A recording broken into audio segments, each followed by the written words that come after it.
Dito na kami sa Hayahay, Agos River. Yan o. Dito tayo dito.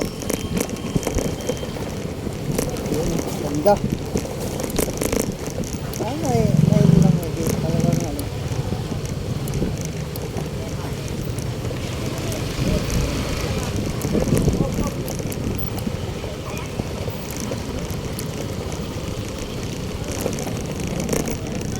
Oh.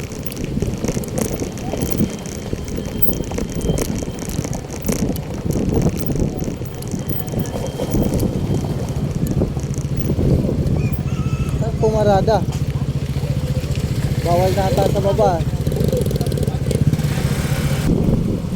Dito na kami eh.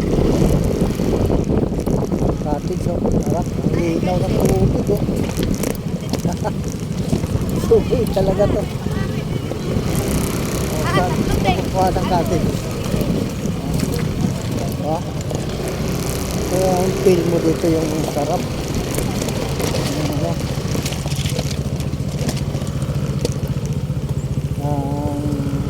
Malayo sa Kabiasnan dito yung ano talaga.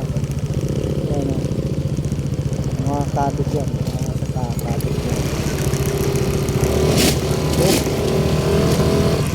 Lubog ah. Oh, ang ganda. Ganda ng Agos River. Ito'y bungad to ng Agos River eh. Ayan oh.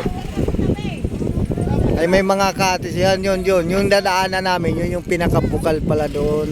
Dadaanan namin dalawang tulay. Doon sa tuktok. Yun na. Yung dadaanan natin mga pulse dito palang bagsak ano. Ito pala yung pinaka ano. Oh, daming cottage.